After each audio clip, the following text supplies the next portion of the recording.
Yang terhormat Sekretaris Prodi Pendidikan Bapak Profesor Haji Syamsuddin Alim MA.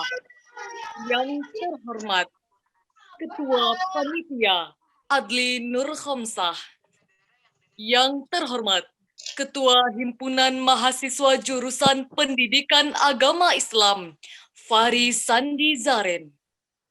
Yang terhormat pemateri yang telah hadir, Bapak Profesor Dr. Din Wahyudin MA, dan yang terhormat seluruh peserta seminar nasional yang hadir melalui via Zoom. Bismillahirrahmanirrahim. Assalamualaikum warahmatullahi wabarakatuh. Waalaikumsalam warahmatullahi wabarakatuh. Alhamdulillah. Alhamdulillahi Rabbil Alamin. Wassalatu wassalamu ala ashrafil anbiya'i wal mursalin. Wa ala alihi wa ashabihi ajma'in. Puji syukur kepada Allah Subhanahu wa Ta'ala. Salawat kepada Nabi Muhammad sallallahu alaihi wasallam. Allahumma salli ala Sayyidina Muhammad wa ala ali Sayyidina Muhammad. Hari ini, Sabtu 14 November, acara pembukaan seminar nasional dengan tema mewujudkan generasi milenial yang berkompeten untuk mempersiapkan generasi emas di era digital.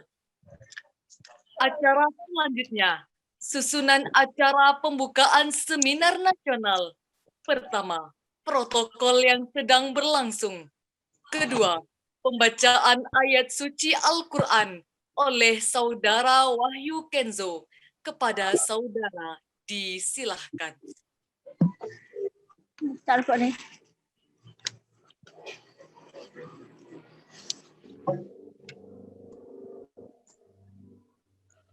Assalamualaikum warahmatullahi wabarakatuh. Waalaikumsalam warahmatullahi wabarakatuh. Waalaikumsalam warahmatullahi wabarakatuh.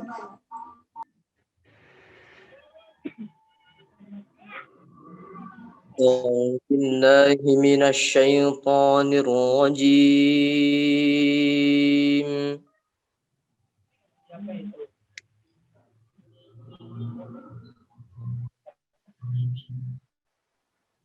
Bismillahirrahmanirrahim.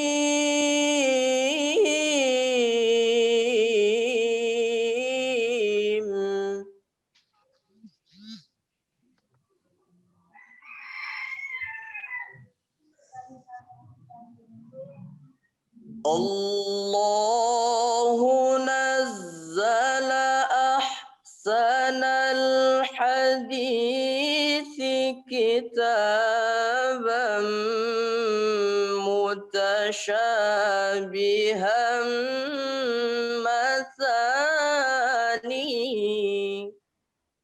Allah. تقشعر منه جلود الذين يخشون ربهم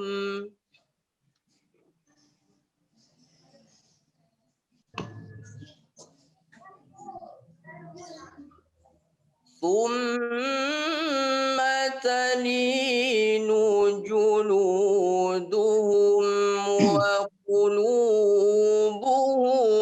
إلى ذكر الله.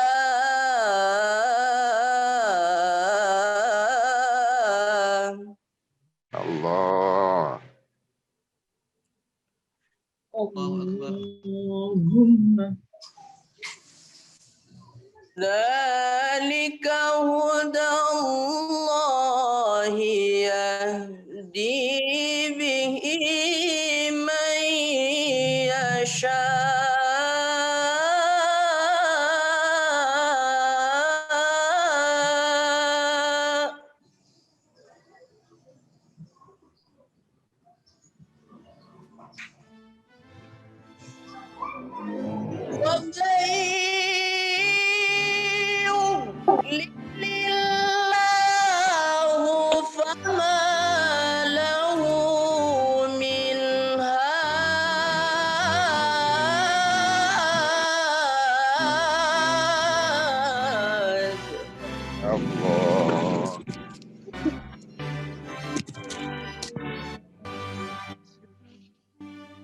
أفمن يتقي بوجهه سوء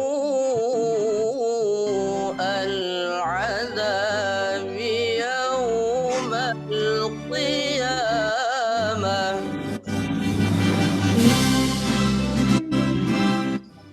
وقيل للظالمين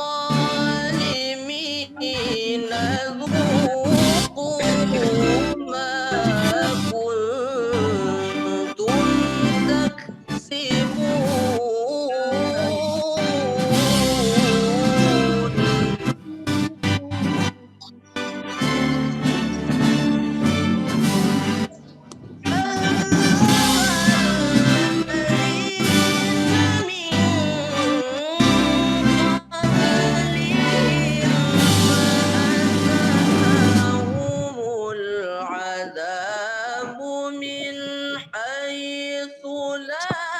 Terima kasih.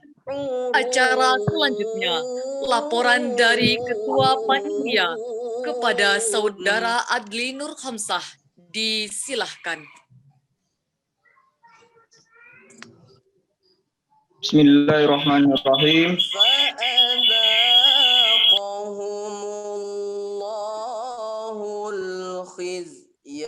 Alhamdulillah, alhamdulillahirabbil alamin. Wa bihi nasta'in ala umuri dunya waddin. Hujan hari, woi. La ilaha illallah wa asyhadu anna Muhammadan abduhu wa rasuluh. Sallallahu alaihi wasallam la nabiyya ba'da amma ba'd. Segala puji bagi Allah telah melimpahkan kita rahmat dan karunia-Nya sehingga kita dapat mengikuti kegiatan seminar nasional HMJ PAI 2020 pada pagi hari ini. Selawat beri dengan salam tak lupa kita hadiahkan kepada Nabi besar Muhammad sallallahu alaihi wasallam dengan melafazkan Allahumma sholli ala sayyidina Muhammad wa ala ali sayyidina Muhammad. Yang terhormat narasumber atau pemateri seminar nasional pada hari ini yaitu Bapak Profesor Dr. Din Wahidin MA. Seterusnya kepada Dekan Fakultas Tarbiyah dan Keguruan UIN Imam Bonjol Padang, Bapak Dr. Zuheldi MAG. Seterusnya kepada Ketua Prodi Pendidikan Agama Islam Fakultas Tarbiyah dan Keguruan UIN Imam Bonjol Padang, Ibu Dr. Anda Hajah Khadijah MPD. Seterusnya kepada Sekretaris Prodi Pendidikan Agama Islam Fakultas Tarbiyah dan Keguruan UIN Imam Bonjol Padang, Bapak Dr. Andus Haji Safrijal MAG. Seterusnya kepada Ketua Umum HMJ PAI Fadi Sandi Zaren beserta rekan-rekan pengurus HMJ PAI dan teristimewa kepada peserta seminar nasional HMJ PAI 2020. Baiklah, pada hari ini, tepatnya hari Sabtu, tanggal 14 November 2020, kami Himpunan Mahasiswa Pendidikan Agama Islam mengadakan kegiatan seminar nasional secara virtual atau online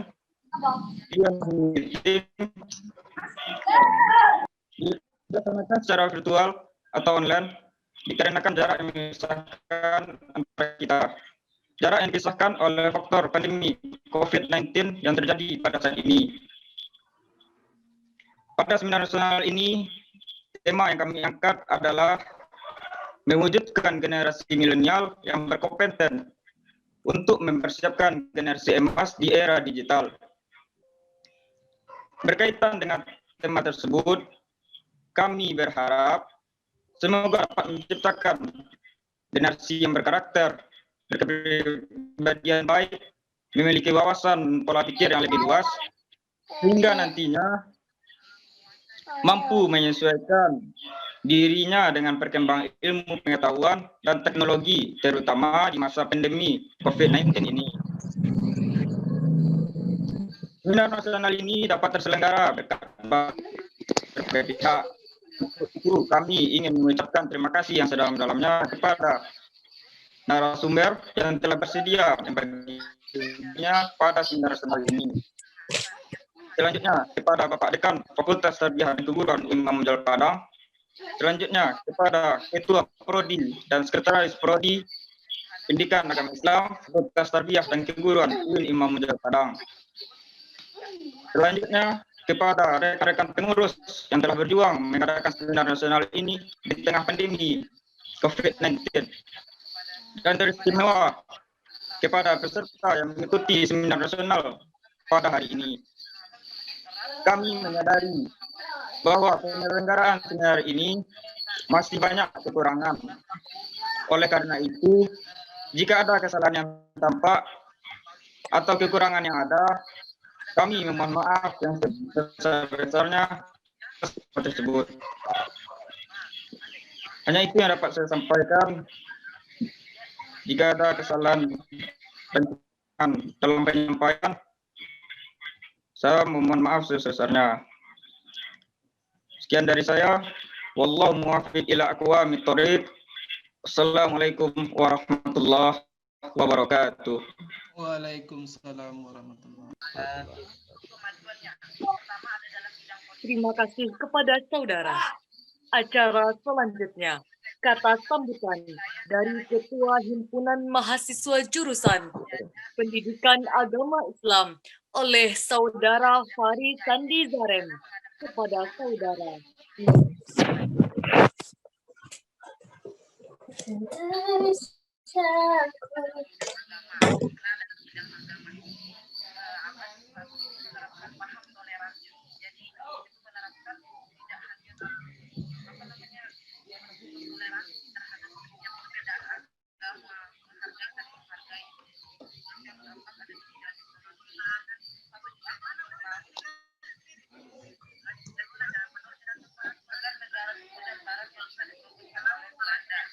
Mohon maaf sebelumnya Pak Salim, mungkin bisa di-unmute dulu Pak Salim. Bagaimana? Tolong segera. Oke.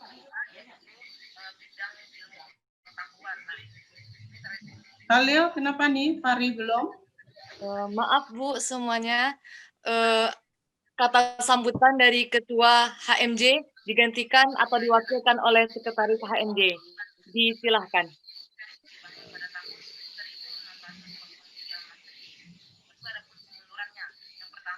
Ya, Pak Faisal. Baiklah, Assalamualaikum warahmatullahi wabarakatuh. Waalaikumsalam warahmatullahi wabarakatuh. Alhamdulillahirabbil alamin. Assalatu wassalamu ala asyrafil anbiya'i wal mursalin wa ala alihi wa sahbihi ajma'in. Pertama sekali, marilah kita panjatkan puji dan syukur kita kepada kehadirat Allah Subhanahu wa taala yang telah melimpahkan rahmat dan karunia-Nya kepada kita semua. Salawat dan salam marilah kita hadiahkan kepada Nabi besar Muhammad sallallahu alaihi wasallam dengan hantaran kata Allahumma sholli ala Muhammad wa ala ali Muhammad. Baiklah, yang sama-sama kita hormati Bapak pemateri, Bapak Profesor Dr. Din Wahyudin MA, yang sama-sama kita hormati Bapak Dekan Fakultas Tarbiyah dan Keguruan UI Imam Munjal Padang, yang sama-sama kita hormati Bapak Ibu Kajur, Ibu Dr. Handa Hajah Rijah MPD. Baiklah, sebelumnya saya mewakili Ketua Umum karena kebetulan pada hari ini beliau dalam keadaan yang sakit. Semoga beliau cepat diberikan kesehatan dan sama-sama kembali bersama kita. Baiklah, sebelumnya saya mengucapkan banyak-banyak terima kasih pada pemateri kita yang telah menyempatkan hadir pada kesempatan kali ini, dan juga sama-sama saya terima kasih kepada seluruh peserta yang telah menyempatkan hadir walaupun jarak yang memisahkan kita, tapi itu tidak menghalangi kita untuk saling mengeratkan tali silaturahmi kita. Baiklah, mungkin tidak banyak yang sampai sampaikan, hanya sekian. Saya kembalikan pada moderator. Terima kasih. Assalamualaikum warahmatullahi wabarakatuh.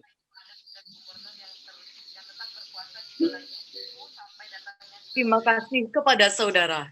Acara selanjutnya, kata sambutan dari Ketua Prodi Pendidikan Agama Islam kepada Ibu Dr. Randa Hajah Khadijah MPD. Langsung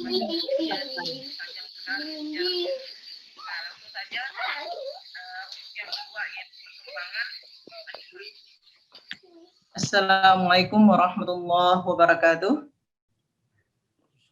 Waalaikumsalam warahmatullahi wabarakatuh.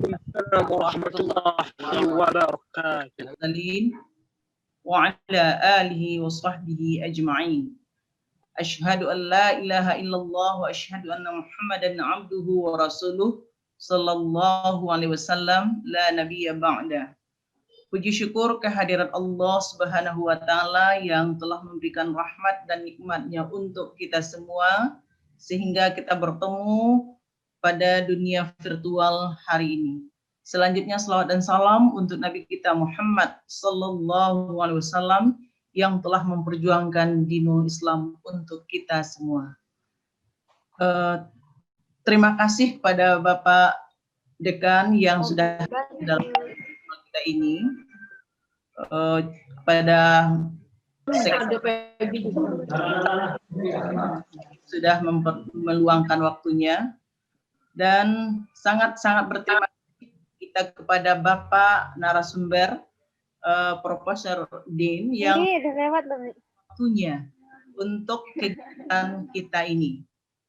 Terima kasih Prof yang sudah meluangkan waktunya, walaupun jauh kita bertemunya, alhamdulillah kita sudah bertemu pada hari ini dalam dunia maya ini.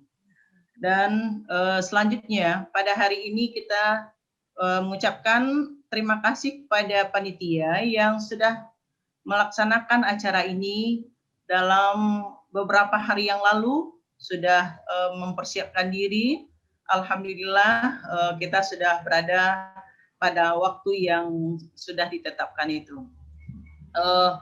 Mohon pada kita semua untuk dapat mengikutinya dengan sebaik-baiknya, karena profesor kita sudah meluangkan waktu yang berarti untuk kita semua dalam kegiatan kita ini. Mohon kepada mahasiswa juga yang belum bergabung, tolong bergabung karena masih baru lebih 100. Kita mahasiswa PAI semuanya itu adalah 672 orang. Dan kepada Bapak Dekan kita bermohon untuk dapat membuka acara ini secara resmi. Demikian saja sambutan ini. Assalamualaikum warahmatullahi wabarakatuh. Waalaikumsalam warahmatullahi wabarakatuh. Terima kasih kita ucapkan kepada Ibu. Acara selanjutnya, kata sambutan sekaligus pembukaan acara seminar nasional oleh Dekan Fakultas Tarbiyah dan Keguruan UIN Imam Bonjol Padang kepada Bapak Dr. Zulhildi MAG. Disilahkan. Assalamualaikum warahmatullahi wabarakatuh. Waalaikumsalam warahmatullahi wabarakatuh. Waalaikumsalam warahmatullahi wabarakatuh. Innal hamdalillah nahmaduhu wa nasta'inuhu Warahmatullahi wabarakatuh. wa na'udzu billahi min syururi anfusina min sayyiati a'malina. May yahdihillahu fala mudilla lahu wa may yudlil fala hadiya lahu.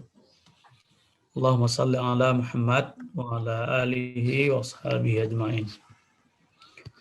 Pertama sekali marilah kita bersyukur kehadirat Allah Subhanahu wa taala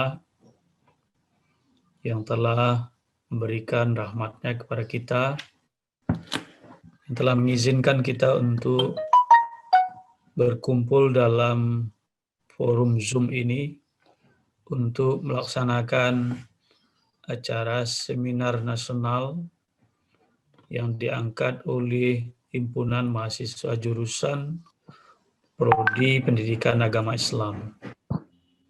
Semoga nikmat Allah ini bisa kita manfaatkan sebaik-baiknya sehingga Allah semakin sayang pada kita. Selawat dan salam kita doakan pada Allah untuk Nabi Muhammad sallallahu alaihi wasallam.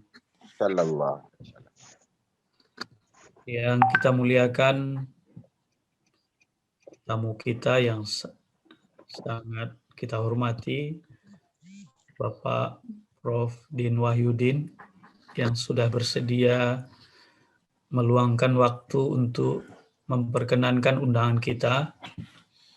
Kita tahu beliau tentu banyak kegiatan.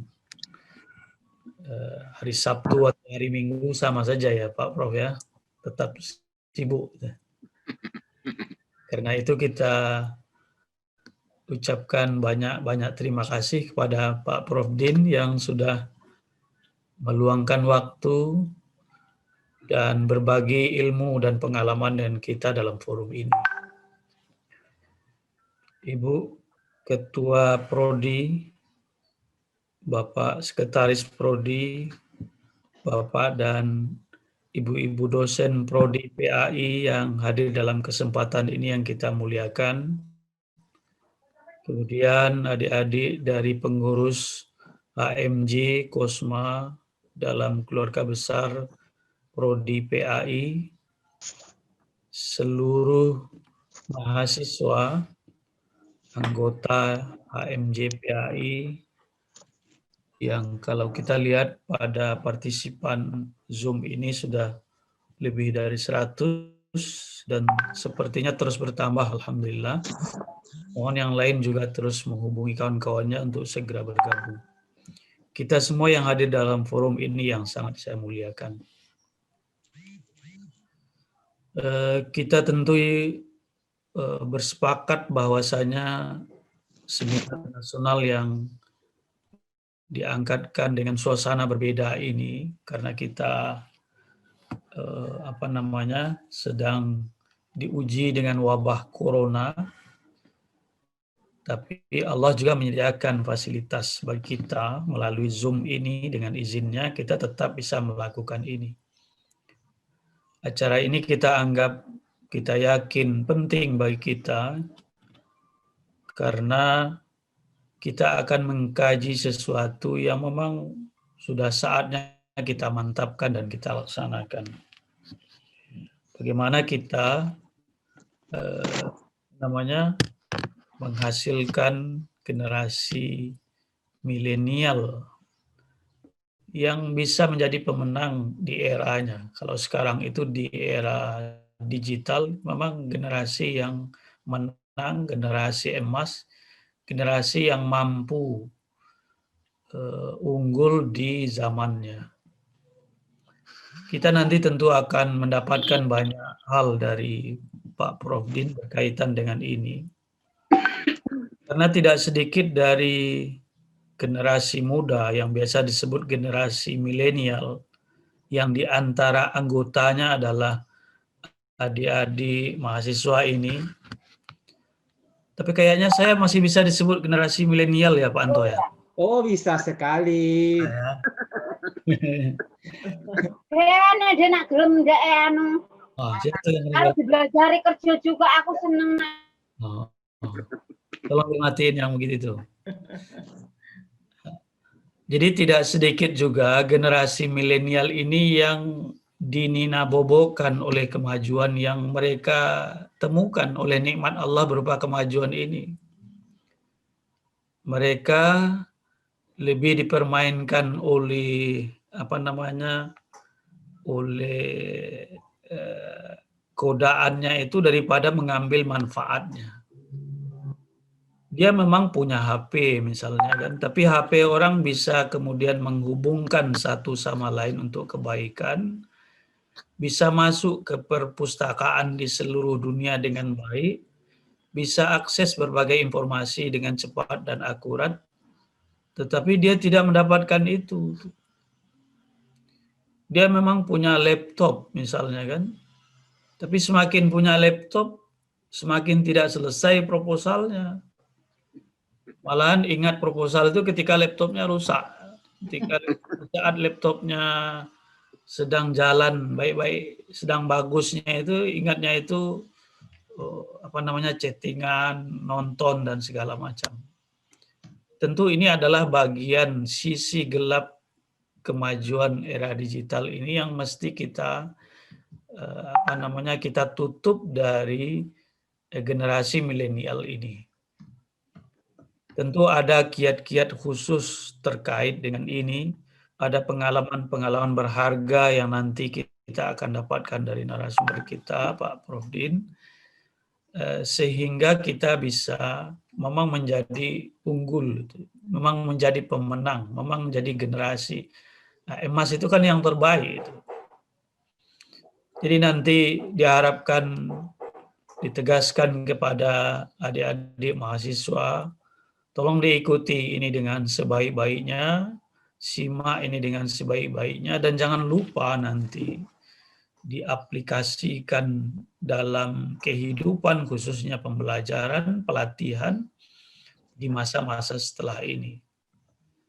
Karena tidak ada yang lebih berpengaruh terhadap diri kita selain dari diri kita sendiri. Saya kemarin tuh sengaja tulis pengarahan sekitar 3,5 halaman untuk mahasiswa baru yang intinya tidak ada yang membuat kita sukses ini yang melebihi porsi kita sendiri. Banyak orang yang minta tolong kepada orang lain untuk diluluskan, untuk di-ACC, untuk diselamatkan, padahal dia tidak mau menolong dirinya sendiri. Kemarin itu saya cukup kesal kepada salah seorang mahasiswa pasca itu yang dia minta cepat-cepat di-ACC tesisnya itu. Padahal agendanya masih ada 1 hari lagi. Anda saya kasih waktu perbaiki secara garis besarnya ini dalam 1 hari ini. Kalau sekarang saya sibuk Pak, jadi tugas ini, kebetulan dia sudah pegawai. Saya bilang, untuk menolong diri sendiri aja enggak mau, masa minta tolong ACC dengan saya. Sudah mepet waktunya nanti didesak dosen. Sudah mepet waktunya kemudian disalahkan orang lain. Itu karena ketua jurusan jarang hadir. Itu karena Pak Dekan sulit dicari. Jadi persoalan ini seringkali menjadi alamat ketidakberhasilan. Ini yang sesungguhnya sangat mudah. Sekarang itu tidak buka pun perpustakaan, kita bisa meneliti misalnya. Semua orang bisa, kita mau mengkaji apa saja bisa, dan lain sebagainya. Kita mau lihat format seperti apa saja bisa. Kan? Nah, jadi mudah-mudahan kita mengharapkan mahasiswa PAI ini betul-betul menjadi atau berusaha untuk menjadi generasi sukses di masa sekarang ini. Itulah mungkin gambaran harapan kita dari pihak fakultas melalui acara yang sangat berharga ini kepada seluruh kita, khususnya adik-adik mahasiswa, tentunya nanti di bawah komando HMJ-nya, pengurus-pengurus organisasinya, agar semua kewenangan, kesempatan, nikmat yang kita miliki ini bisa dimaksimalkan. Baiklah, saya ajak kita semua bersama-sama membaca basmalah untuk memulai acara ini agar kita bisa lanjutkan kitab berikutnya. Mari kita bersama-sama membaca Bismillahirrahmanirrahim. Dengan resmi acara seminar nasional ini kita buka. Terima kasih kepada kita semua, khususnya kepada Pak Prof. Din yang sudah berkenan hadir dalam kesempatan ini. Terakhir saya mohon maaf mungkin tidak bisa mengikuti acara ini sampai tuntas, karena sebenarnya sekarang badan yang di Padang tapi sedang mengajar di Bukit Tinggi. Makanya tadi ketika masuk saya pengennya langsung dibuka. Ini mahasiswa sudah menunggu untuk penjelasan karena sudah hampir jam 10, dia mulainya jam 8 tadi. Ya, makasih banyak. Assalamualaikum warahmatullahi wabarakatuh. Waalaikumsalam warahmatullahi wabarakatuh. Terima kasih kita ucapkan kepada Dekan Fakultas Tarbiyah Keguruan UIN Imam Bonjol Padang. Selanjutnya, doa yang akan dipimpin oleh Saudara Khalil Mustafa kepada saudara, disilahkan. Bismillahirrahmanirrahim. Bismillahirrahmanirrahim. Assalamualaikum warahmatullahi wabarakatuh. Waalaikumsalam warahmatullahi wabarakatuh. Baiklah, mari sama-sama kita merendahkan diri dan menengadahkan tangan dan menundukkan kepala mengharap ridho dan berkah dari Allah Subhanahu wa taala. A'udzu billahi minasy syaithanir rajim. Bismillahirrahmanirrahim. Alhamdulillahi rabbil alamin. Hamdan yuwafi ni'amahu wa yukafi mazidah. Ya Rabbana lakal hamdu kama yanbaghi li jalalika wajhikal karim wa 'azimi sultan. Allahumma salli ala sayyidina Muhammad wa ala ali sayyidina Muhammad. Ya Allah, ya Tuhan kami, tiada kata yang pantas kami haturkan kepadamu pagi hari ini. Selain syukur kami padamu atas segala nikmat yang telah Engkau berikan kepada kami, sehingga kami bisa hadir bersama di dalam room Zoom ini untuk mengikuti kegiatan ini. Untuk itu ya Allah, ya Rahman, ya Karim, jadikanlah acara kami ini sebagai acara yang Engkau ridhai, yang membawa barokah, rahmat, taufik dan hidayah-Mu ya Allah. Ya Allah, ya Alim, ilmu-Mu begitu luas dan tak terbatas. Oleh karena itu ya Allah, anugerahkanlah kepada kami ilmu yang bermanfaat, ilmu yang sebagai bekal bagi kami dalam menjalani hidup dan kehidupan, serta berilah kami kekuatan untuk mengamalkan dan menyebarluaskan ilmu yang telah Engkau anugerahkan kepada kami ya Allah. Ya Allah, ya Ghaffar, ya Hadi, bimbinglah kami dengan petunjuk-Mu. Tunjukilah kami kepada yang benar itu adalah benar dan berikan kami kekuatan untuk melaksanakannya. Serta tunjukkanlah kepada kami yang batil itu adalah sebuah kebatilan dan berikan kami kekuatan untuk menjauhinya. Ya Allah, ya Ghaffar, ya Allah, ampunilah segala dosa kami, dosa kedua orang tua kami, dosa guru-guru kami, dan dosa saudara-saudara kami yang seiman, dan terimalah permohonan kami. Rabbana taqabbal minna innaka antas samiul alim wa tub alaina innaka antat tawwabur rahim. Rabbana atina fid dunya hasanah wa fil akhirati hasanah wa qina adzaban nar. Sallallahu ala sayyidina Muhammad wa ala alihi wa sahbihi ajma'in. Subhana rabbika rabbil izzati amma yasifun wa salamun alal mursalin walhamdulillahi rabbil alamin. Assalamualaikum warahmatullahi wabarakatuh. Waalaikumsalam. Waalaikumsalam warahmatullahi wabarakatuh. Terima kasih kepada saudara. Dengan berakhirnya doa tadi, maka berakhirlah acara pembukaan seminar nasional dengan tema mewujudkan generasi milenial yang berkompeten untuk mempersiapkan generasi emas di era digital. Saya selaku MC mohon maaf dan undur diri. Terima kasih atas perhatian. Wabillahi taufik wal hidayah. Wassalamualaikum warahmatullahi wabarakatuh. Warahmatullahi wabarakatuh. Acara seminar nasional akan dipandu oleh moderator Bapak Adrianto MPD. Adrianto nih. Langsung dimulai ya, panitia? Vidya, langsung dimulai? Langsung aja. Langsung saja, Pak. Baik, terima kasih. Assalamualaikum warahmatullahi wabarakatuh. Waalaikumsalam Bismillahirrahmanirrahim. Wahdahu wassalatu wassalamu ala Rasulillah wa ala alihi wa ashabi ajmain.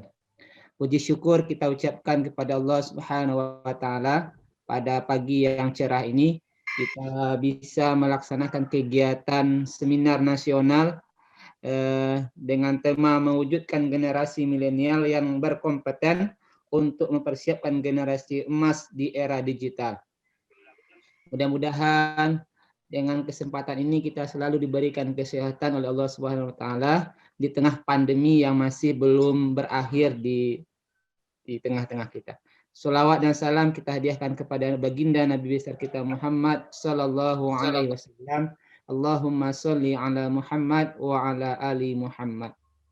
Yang terhormat Bapak Dekan Fakultas Tarbiyah dan Keguruan UIN Imam Bonjol Padang, Bapak Dr. Zulheldi MAG yang sudah membuka acara kegiatan kita secara resmi pada pagi hari ini. Kemudian yang sama-sama kita hormati Ketua Prodi kita Ibu Dr.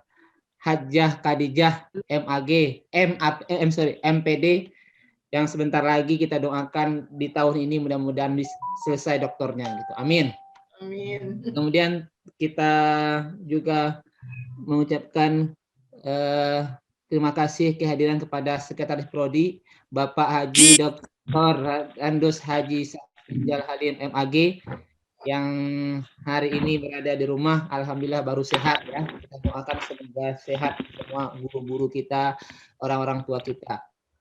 Teristimewa kepada narasumber kita yaitu Bapak Profesor Dr. Din Wahyudin MA yang hadir memenuhi undangan kita pada pagi hari. Saya tercengang diundang oleh salah seorang mahasiswa. Bapak diminta jadi moderator dan narasumbernya Prof. Din. Sepengetahuan saya, Prof. Din ini kalau nggak salah baru kali pertama, kalau tidak salah ya, menjadi narasumber di kampus kita ini. Jadi ini suatu hal yang sangat luar biasa sekali. Kita bisa mengundang seorang pakar tidak hanya level nasional tapi juga level internasional.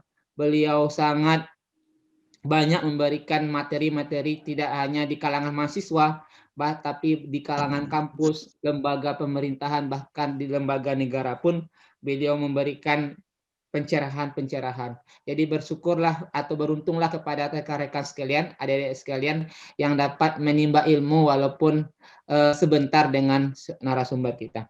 Sebelum narasumber kita memaparkan materi pada pagi hari ini, saya selaku moderator akan menyampaikan sekilas profil dari beliau. Gitu. Beliau bernama Prof. Dr. Din Wahyudin MA, adalah seorang guru besar di Fakultas Ilmu Pendidikan Universitas Pendidikan Indonesia Bandung, UPI Bandung. Beliau pernah menempuh pendidikan S2 di Universitas Iowa, Amerika Serikat pada tahun 1986, kemudian menyandang gelar doktor di bidang pengembangan kurikulum di Universitas Pendidikan Indonesia pada tahun 2009. Kemudian beliau juga bekerja di badan besar di UNESCO yang bertempat di Perancis gitu ya. Dan beliau juga sering diundang di kampus-kampus luar, tidak hanya dalam negeri tapi juga kampus-kampus luar negeri seperti Korea, Thailand dan beberapa kampus luar negeri lainnya gitu.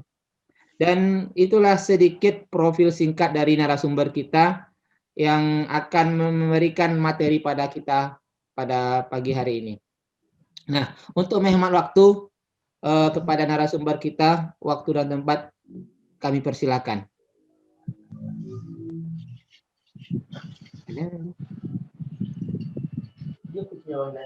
Halo, Prof? Keluar ya? Halo?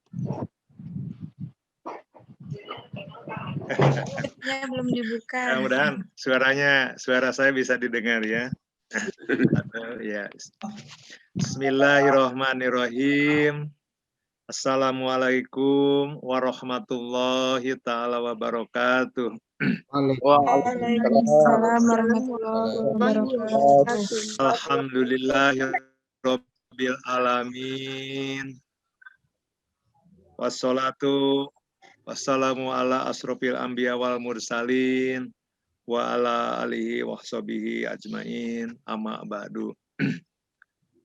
Tak henti-hentinya kita selalu panjatkan puji dan syukur kehadirat Allah Subhanahu wa taala, termasuk pada pagi hari ini nikmat yang luar biasa khususnya bagi saya bisa bersilaturahim dengan para pimpinan Fakultas Tarbiyah dan Keguruan UIN Imam Bonjol, Pak Dekan yang saya hormati, Bapak Dr. Jul Helmi yang saya cintai, Ibu Kaprodi PAI, Ibu Hajah Hodijah yang saya cintai, Ibu dan Bapak para pimpinan di Fakultas Tarbiyah dan Keguruan UIN Imam Bonjol, para dosen, dan sudah barang tentu apresiasi yang setinggi-tingginya kepada pengurus himpunan mahasiswa di Prodi PAI yang mengundang saya untuk hadir pada saat ini, pagi hari ini. Rekan-rekan Ananda semua, para mahasiswa PAI atau mungkin juga mahasiswa yang lainnya, terima kasih atas kehadiran dan bisa mengikuti kegiatan ini. Saya juga ingin menyampaikan terima kasih ini di hadapan Pak Dekan, Pak Kaprodi, Ibu Kaprodi, ini narasumber moderator kita ini Andrianto ini saya pernah menjadi dosennya. Dan sekarang Ananda Andrianto masih terdaftar S3 juga kuliah atau stop dulu? Ini waktu kuliah ini mahasiswa yang cukup brilian, Pak Dekan. Saya senang dengan prestasi Andrianto ini dan mudah-mudahan ke depan bisa menjadi salah seorang yang bisa dibanggakan di UIN Imam Bonjol ini ya. Makasih ya Andrianto. Masih kuliah Prof, semester 1 lagi. Ibu dan Bapak. Oh ya. Ibu dan Bapak semua, Ananda para mahasiswa, izinkan saya menyampaikan beberapa bahan yang mungkin saya sudah menyiapkannya dan disesuaikan waktu. Mungkin berapa menit saya bicara, ada bahannya, diberitahu saja nanti 5 menit sebelumnya atau 10 menit sebelumnya supaya saya bisa mengatur waktu. Karena saya ingin kalau mungkin ada tanya jawab dengan mahasiswa biar pas apa yang saya sampaikan ini gitu ya. Jam berapa Andri saya selesai? Nanti tanya jawab lah setengah jam gitu. Panitia berapa menit? Ya, 30 menit atau 40 menit? Ya. 30 menit, 40 menit lah Prof ya. Ya, oke. 40 menit saya menyajikan bahan, sisanya kita diskusi ya. Oh, baik, izinkan itu share screen.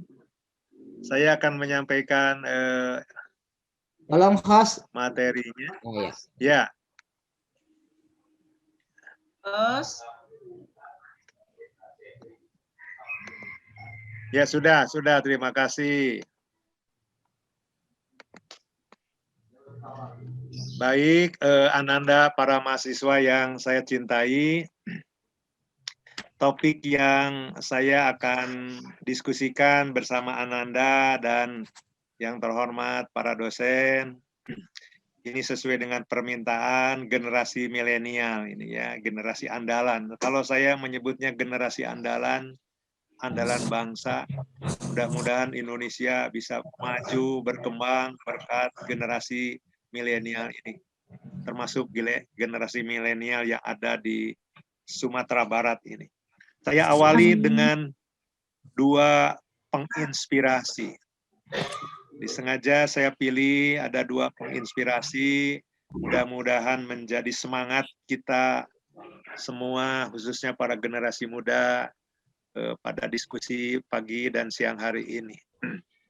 Pertama, saya mengutip apa yang disampaikan Ali bin Abu Thalib radhiyallahu anhu. Beliau khalifah keempat, sahabat Kanjeng Nabi Muhammad Shallallahu Alaihi Wasallam, yang kalau menurut sejarah Islam merupakan khalifah yang sangat memberikan kontribusi penting dalam perkembangan Islam. Dimohon Ananda semua yang hadir itu di-unmute dulu supaya tidak mengganggu yang lain ya. Oke. Jadi apa yang disampaikan Ali bin Abu Thalib 1600 tahun yang lalu ini tidak hanya banyak dikutip oleh umat Islam, tapi di beberapa literatur asing, di beberapa universitas saya pernah baca Ali bin Abi Thalib ini terkenal dan kata-katanya banyak dikutip. Apa yang dikutip, apa yang disampaikan beliau 1600 tahun yang lalu ini, didiklah anakmu sesuai dengan zamannya, karena mereka hidup bukan di zamanmu lagi.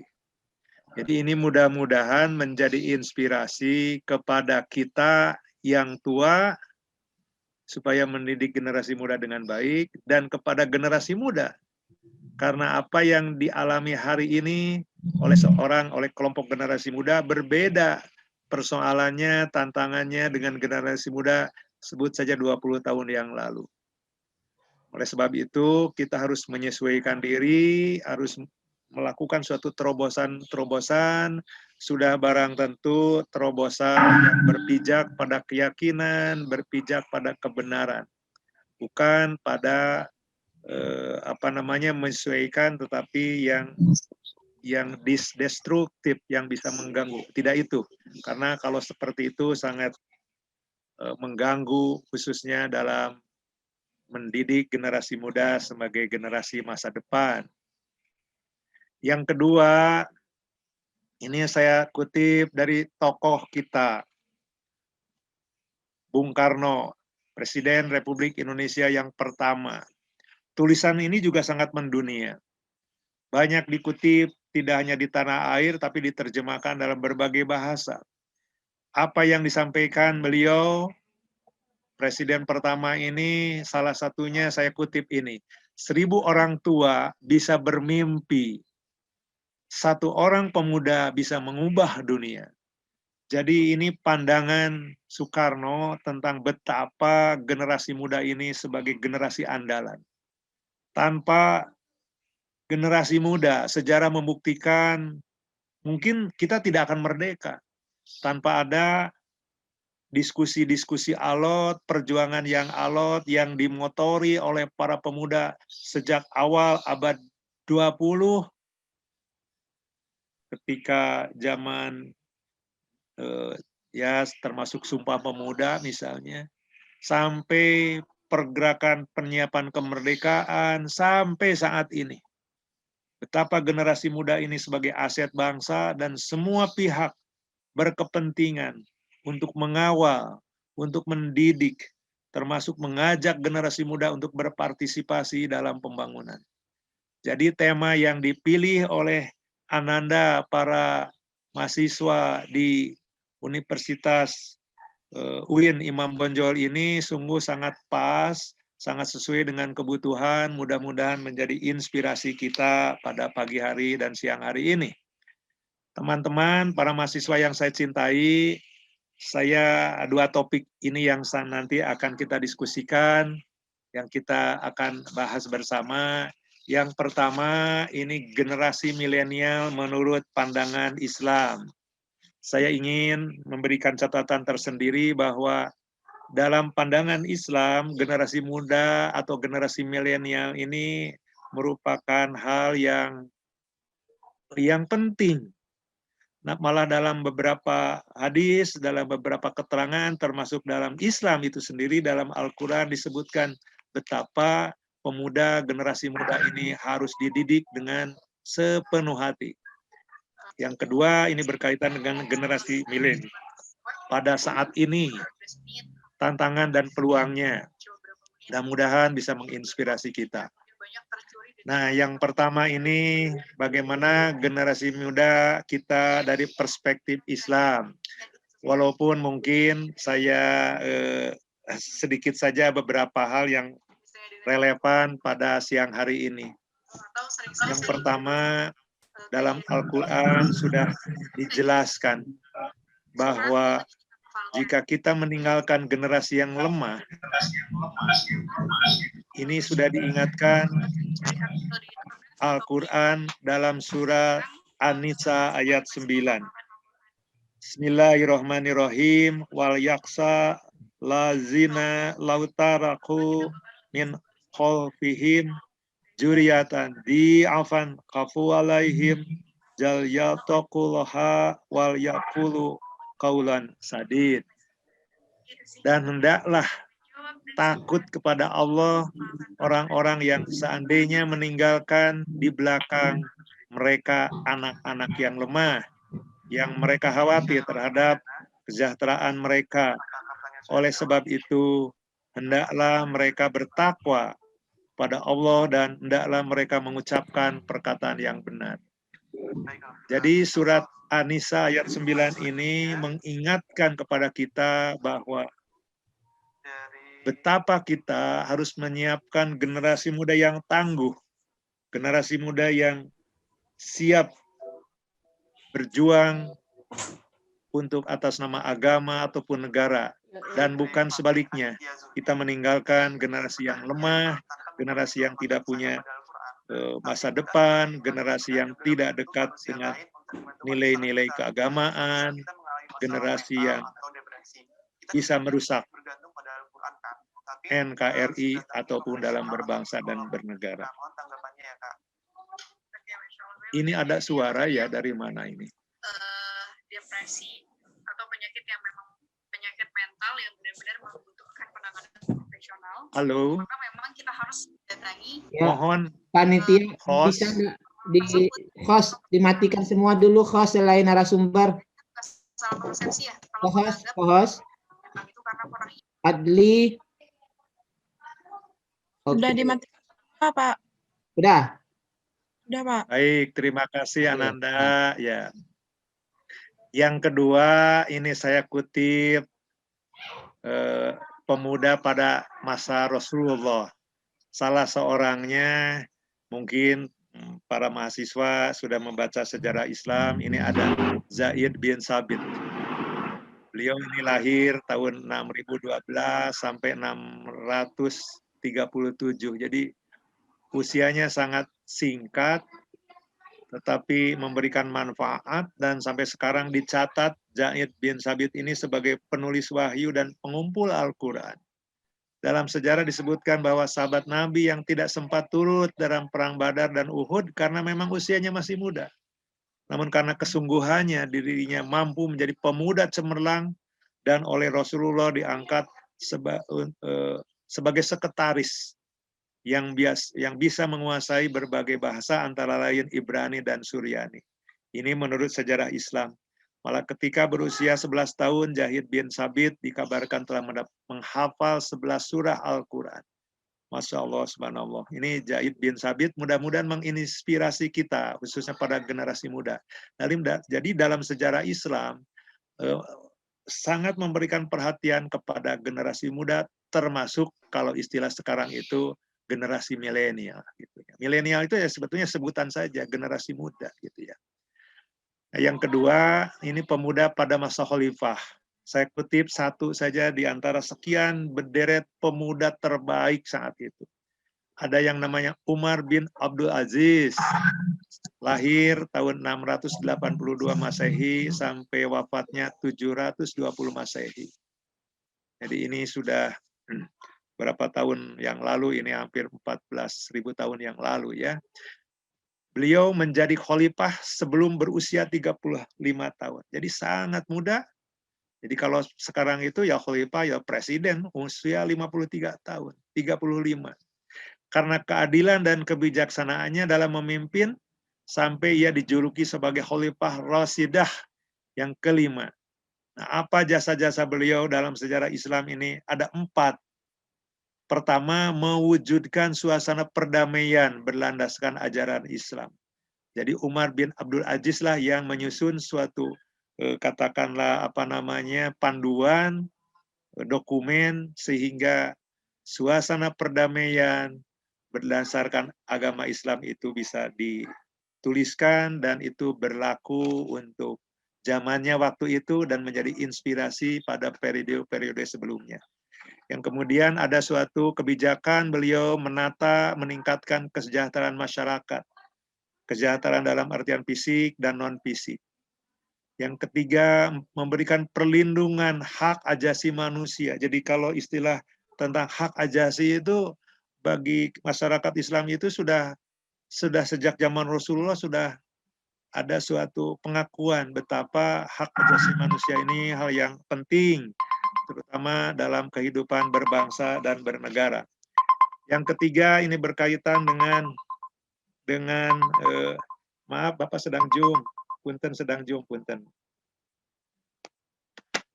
Membuat suatu undang-undang tentang sistem pertahanan. Itu antara lain ya. Jadi poinnya adalah ketika zaman Islam, dari perspektif Islam, generasi muda ini selain telah diperhatikan juga telah memberikan pesan dan kontribusi yang sangat luar biasa bagi pembangunan bangsa, pembangunan umat untuk kehidupan yang lebih baik. Ini beberapa juga pemuda dalam Al-Quran, saya kutip putra Nabi Ibrahim alaihissalam, Nabi Ismail alaihissalam adalah tipe pemuda yang jujur dan suci. Ketika Ibrahim mengabarkan wahyu Allah untuk menyembelih dirinya, jawaban Ismail, wahai ayahanda, kerjakanlah apa yang diperintahkan Allah kepadamu. Insya Allah aku termasuk orang yang sabar. Jadi ini juga merupakan pribadi Ismail, pribadi generasi muda yang sangat teguh kepada keyakinannya, menjadi penyabar dan sangat taat apa yang disampaikan oleh orang tuanya, Nabi Ibrahim. Ini juga menggambarkan betapa Ismail sebagai salah satu sosok pemuda yang menjadi pemuda idaman, mudah-mudahan bagi generasi muda saat ini. Al-Quran juga mengabadikan kisah Yusuf ini. Pemuda tampan ini sungguh luar biasa. Ketika dirayu Zulaikha, wanita cantik yang juga istri pembesar Mesir, Yusuf sanggup menundukkan gelombang syahwatnya sebagai lelaki normal. Dia lebih memilih penjara ketimbang berbuat tidak baik. Firman Allah yang terjemahannya, wahai Tuhanku, penjara lebih aku sukai daripada memenuhi ajakan mereka kepadaku.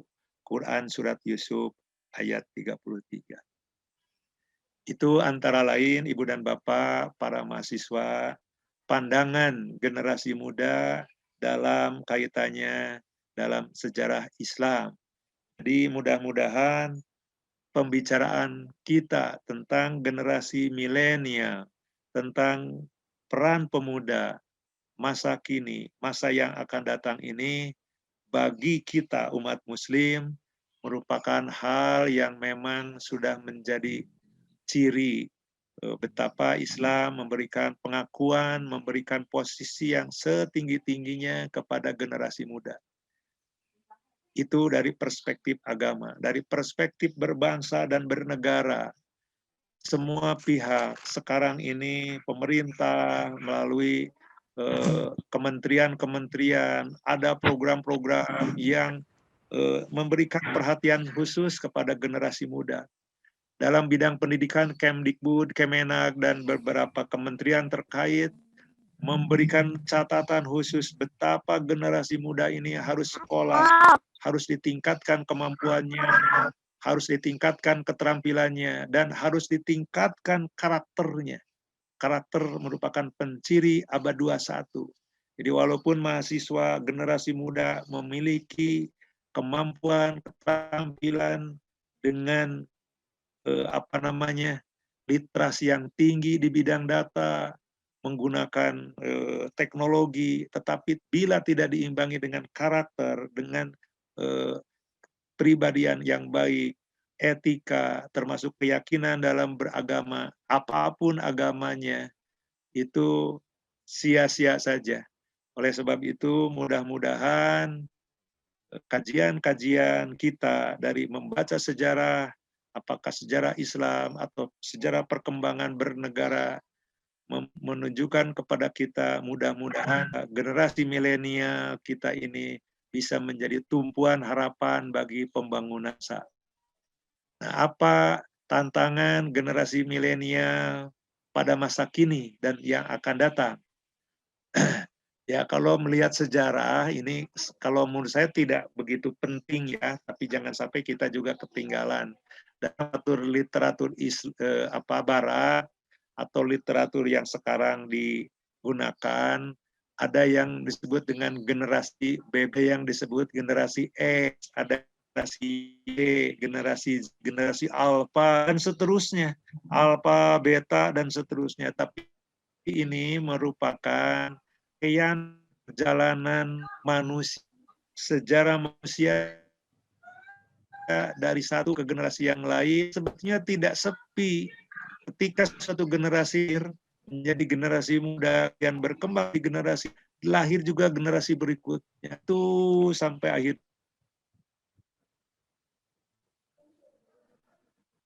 Ini berakhir, generasi terus. Oleh sebab itu, kalau kita melihat sejarah, ya ikuti saja baiknya kita kutip.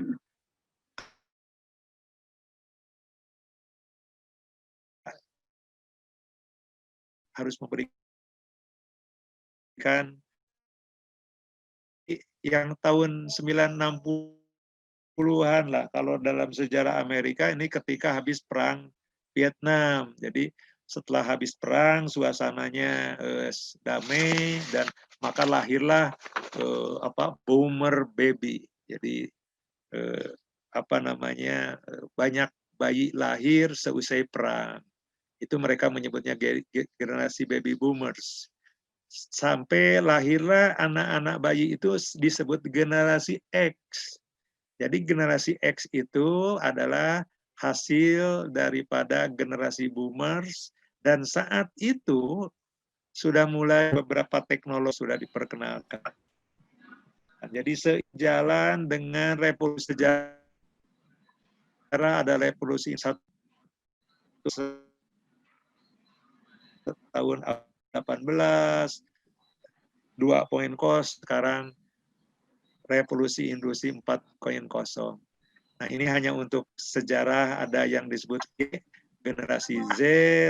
Nah, saat ini katanya, kalau katanya gitu ya, generasi termuda di dunia saat ini generasi alfa disebut. Kita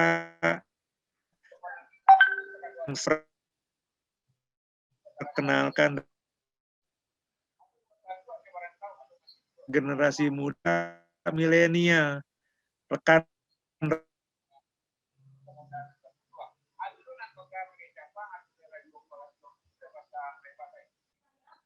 ya, oke. Mudah-mudahan bisa.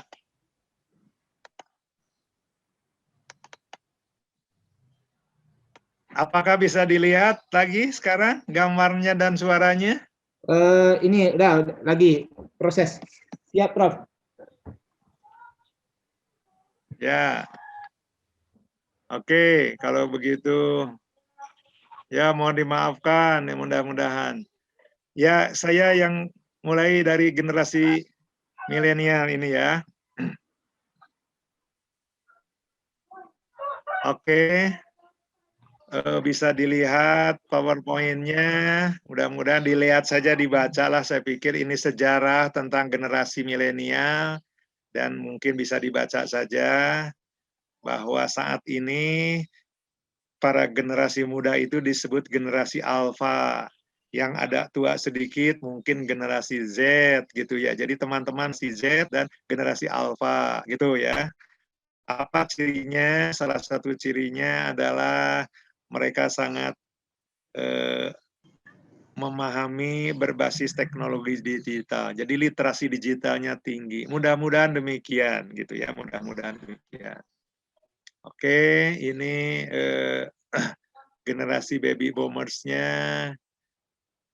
Nah, salah satu cirinya adalah saat ini persaingan cukup tinggi, sehingga kita harus menyiapkan generasi dengan sebaik-baiknya ya. Persaingan, dinamika masyarakat cukup tinggi. Nah, apa tantangan generasi muda Indonesia? Nah, kalau saya mengutip tentang good news from Indonesia, ya ini tantangan yang mudah-mudahan harus menjadi perhatian. Pertama, dalam kajian agak global begitu ya, Kita ini sekarang ini kan sudah melaksanakan perdagangan bebas. Jadi berinteraksi antar negara itu sekarang sudah menggunakan regulasi-regulasi antar bangsa. Salah satu cirinya adalah kita semua harus menguatkan SDM. Jadi kalau bangsa Indonesia tidak kuat SDM-nya, ya salah satunya pendidikan gitu ya. Secara nasional kita tidak bisa akan berkompetensi, tidak akan bisa melakukan persaingan dengan bangsa-bangsa lain.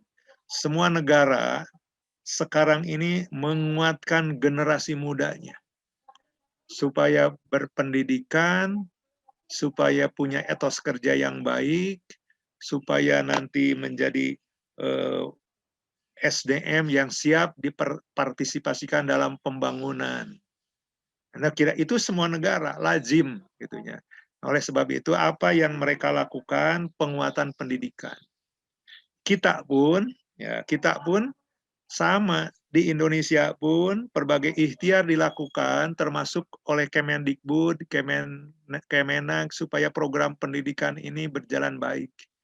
Jadi kalau sekarang saatnya ada kebijakan Merdeka Belajar Kampus Merdeka, itu sebetulnya ikhtiar agar kita sebagai salah satu negara berkembang tidak tertinggal dengan bangsa lain. Kita tidak mau generasi muda kita jauh tertinggal dengan generasi pembanding negara terdekat, misalnya Malaysia, Filipina, Singapura. Ya, walaupun Singapura sangat jauh tertinggal gitu, kita ini tertinggal, tapi tidak apa-apa, kita harus bergerak. Kita punya SDM banyak, tapi jangan jadi beban pembangunan lah kira-kira. Nah, itu yang pertama. Jadi kalau membandingkan negara lain, termasuk di kita, termasuk kebijakan-kebijakan Merdeka Belajar, nanti kita sampai apa yang harus dilakukan. Itu antara lain karena ada suatu komitmen agar generasi muda kita ini generasi yang tangguh. Nah, tantangan yang kedua, teknologi yang mendominasi kehidupan. Nah, ini bisa diterjemahkan saat ini Internet of Things, misalnya segala sesuatu ada di internet. Jadi di lain pihak kita harus melek teknologi, tapi juga harus ingat apa yang tadi dipesankan Pak Dekan. Pak Dekan memberikan pesan yang luar biasa gitu ya, mengingatkan pada generasi muda, Pak Johelmi ini, jangan sampai kita menggunakan teknologi, menggunakan laptop, tetapi untuk yang bisa kontraproduktif gitu. Kontraproduktif sehingga bukan kemanfaatannya. Nah, ini resikonya gitu ya. Di satu pihak memang teknologi ini mendominasi kehidupan, kita tidak mungkin melarang generasi muda jangan gunakan laptop, jangan gunakan HP, tidak mungkin. Itu bermanfaat gitu ya. Dalam pandemik sekarang saja itu adalah cara yang paling tepat untuk dilaksanakan pembelajaran. Saat ini juga kita hadir, saya bisa bertatap muka dengan Ananda semua karena ada teknologi Zoom. Ini juga bermanfaat, tetapi kalau teknologi Zoom, laptop, hal lainnya yang berbasis teknologi tidak dimanfaatkan secara optimal, hanya untuk membaca yang rekreatif saja, yang tidak bermanfaat, ya tidak menjadikan bangsa ini cerdas. Kita yang hanya menjadi bangsa yang hanya mimpi-mimpi saja gitu ya. Karena memanfaatkan teknologi tidak untuk kehidupan yang lebih baik. Itu yang tidak boleh terjadi ya. Kemudian ada perubahan komposisi demografi penduduk. Nah, ini juga kembali lagi. Setiap negara ada pergeseran komposisi demografi ini. Kita pun sadar, jangan sampai bonus, nah ini kan bonus demografi. Nah sekarang ini kan sedang zoomnya ini, generasi alfa ini. Nah dalam 20 tahun ke depan itu akan harus jadi generasi yang produktif. Itu yang pemerintah sebut ingin menjadi bonus demografi. Jadi teman-teman itu harus menjadi barisan bonus demografi dalam berbangsa dan bernegara. Bukan sebaliknya. Kalau jadi bonus, jadi minus gitu ya. Atau jadi beban pembangunan. Karena apa? Karena tidak diimbangi dengan keilmuannya, tidak diimbangi dengan sikapnya, tidak diimbangi dengan karakternya, tidak diimbangi dengan tadi berbasis kepada ketuhanan yang Maha Esa. Ya, dalam nilai-nilai Islam, mengapa tadi saya di awal bagaimana Islam memberikan pelajaran kepada kita dalam memposisikan pemuda. Dalam agama Islam itu sudah sangat jelas memberikan perhatian yang penting kepada generasi muda dan harus dididik dengan benar dan harus diberdayakan dengan benar, karena itulah agama yakin, jangan mendidik generasi yang lemah. Itu dalam perspektif agama, mengapa saya awal tuliskan seperti itu. Nah, bernegara dan berbangsa, ini komposisi demografi juga tampak. Sekarang tampak sekali ada sejumlah potensi pekerjaan-pekerjaan yang tadinya ada mulai berkurang, tapi di lain pihak ada pekerjaan jenis baru gitu ya. Pekerjaan-pekerjaan baru. Inilah yang harus ditangkap oleh teman-teman, oleh generasi muda. Ada komposisi demografi, tapi ada juga hal yang mungkin bisa menjadikan penciri. Punten Prof, waktunya tinggal 15 menit lagi ya.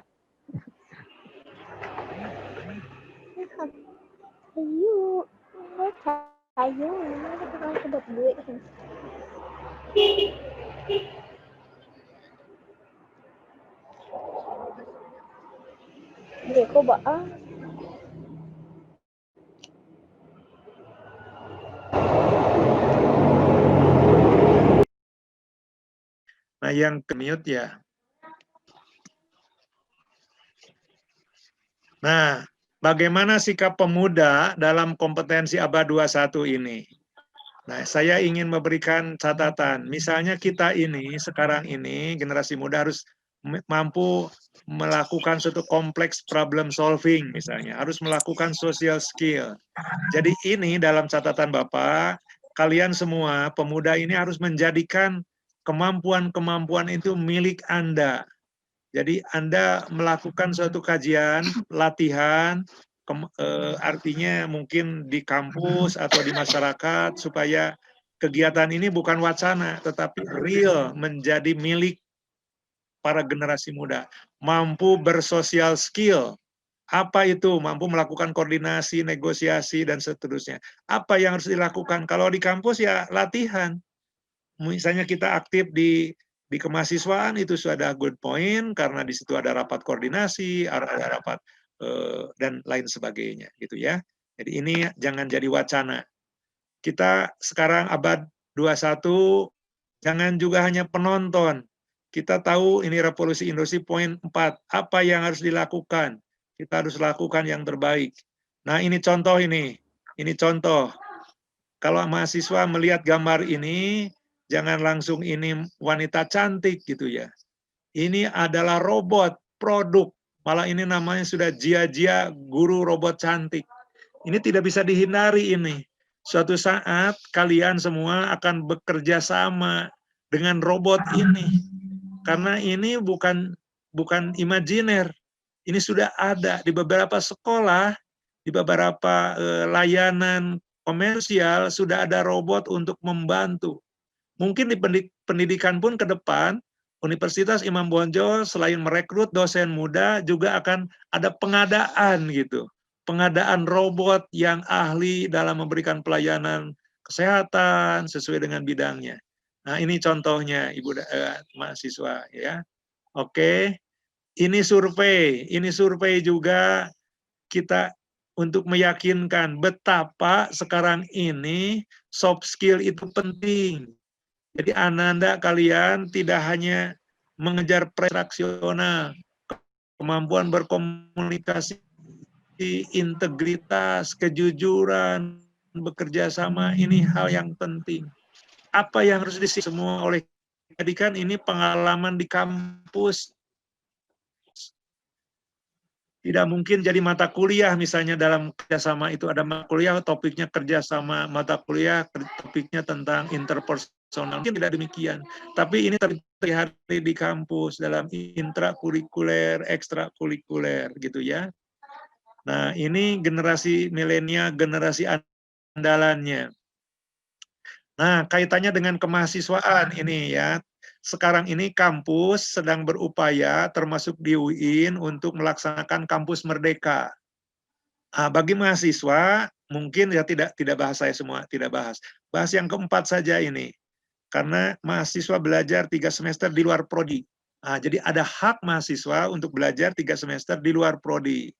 Nah ini untuk apa?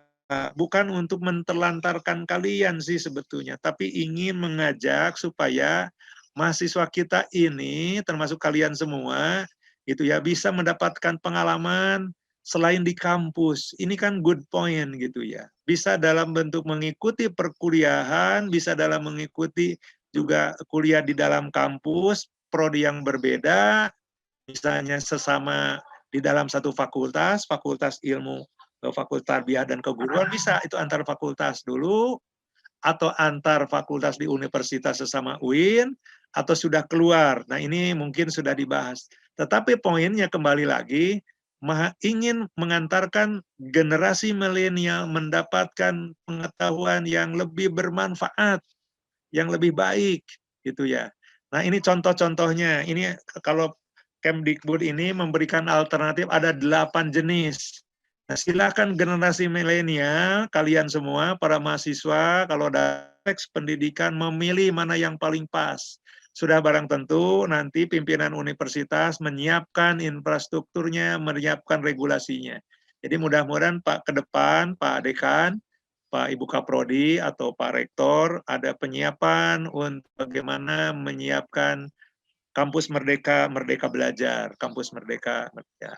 Ini contohnya yang diminta. Jadi kalian semua bisa mengikuti perkuliahan, atau bisa ada 8 jenis ini. Bisa magang, bisa proyek proyek tertentu di desa, pertukaran pelajar, penelitian, wirausaha, studi independen, proyek kemanusiaan, termasuk mengajar di sekolah. Ya, ini adalah bentuk-bentuk pengabdian yang menjadikan semua. Nah, contohnya lagi, sebagai mahasiswa, sebagai generasi muda, tadi disebutkan harus memanfaatkan berbagai terobosan saat ini. Bagaimana memanfaatkan platform teknologi. Jadi mahasiswa jangan tidak paham apa itu learning management system. Learning management system itu adalah memanfaatkan teknologi dalam dan perilaku inovatif yang kita lakukan gitu ya. Yang kedua ada yang disebut dengan memanfaatkan platform teknologi untuk video conference. Nah, saat ini Zoom ini dipakai untuk kita perkuliahan, untuk diskusi. Dan jangan lupa ini mahasiswa, ini Zoom ini ada gratis juga gitu ya. Jadi ada gratis 45 menit. Silakan Anda manfaatkan. Bisa Zoom dengan komunitas lain 45 menit gratis. Malah kalau mahasiswa kan jago cari gratisan. Ya, jadi ketika Zoom habis 45 menit, tambah lagi, perpanjang lagi, bisa lagi 45 menit. Jadi manfaatkan, ada Skype, ada Ciscoiback, ini contoh-contoh platform teknologi. Ada assessment tools, jadi betapa kita harus melek teknologi, melek informasi, dan jangan jadi penonton, itu antara lain ya. Ada YouTube, memanfaatkan platform multi ajar, multimedia. Jadi kita bukan hanya sebagai pengguna, customer, tapi beberapa teman dosen, teman mahasiswa sudah mulai memproduce. Jadi kalau ibu dan bapak mahasiswa yang kreatif, ada produksi misalnya YouTube 5 menit, tayangan 5 menit, kalau bagus uploadkan sehingga bisa dimanfaatkan oleh orang lain. Itulah yang disebut YouTuber itu. YouTuber kalau dalam artian lebih ditekuni bisa menjadi salah satu jenis pekerjaan baru. Nah, akhirnya terakhir begini catatan saya, anak-anak semua. Jadi arah pendidikan untuk masa depan generasi muda yang lebih baik itu apa yang harus dilakukan? Dalam pandangan saya, dalam sistem pendidikan, harus memadukan human touch dengan teknologi touch itu secara seimbang. Jadi human touch adalah komunikasi dosen dengan mahasiswa, komunikasi guru dengan siswanya, atau kalau kalian generasi calon pendidik juga sebagai calon pendidik ketika berdiskusi dengan mahasiswa lain atau dengan siswa lain.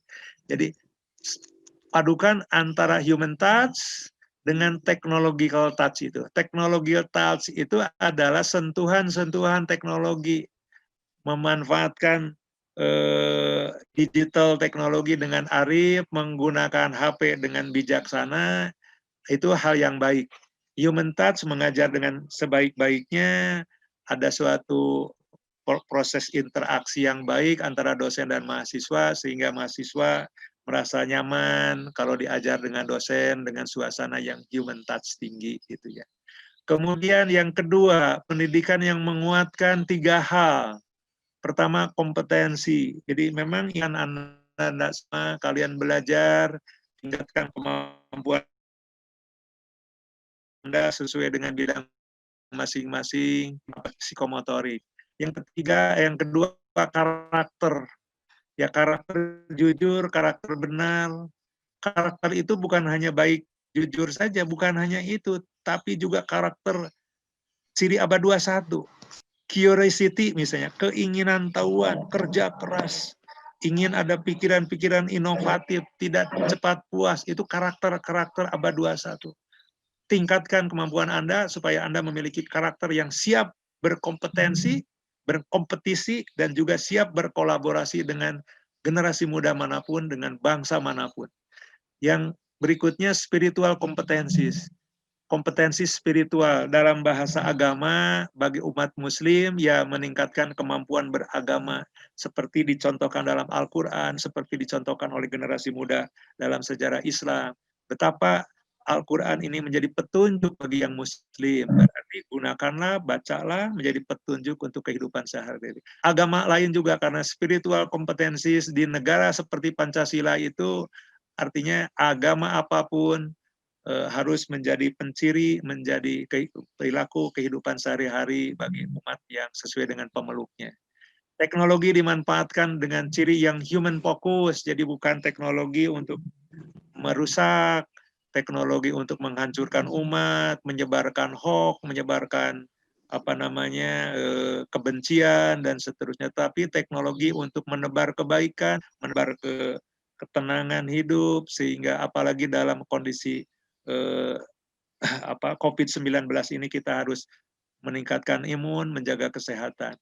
Nah, berarti big data, data yang sekarang limpah ruah ini, khususnya bagi bangsa Indonesia itu harus dalam konteks menjadikan masyarakat Indonesia itu yang super smart society, masyarakat yang cerdas, yang dalam bahasa agama, baldatun, thayyibatun, wal robun, gofurun roh.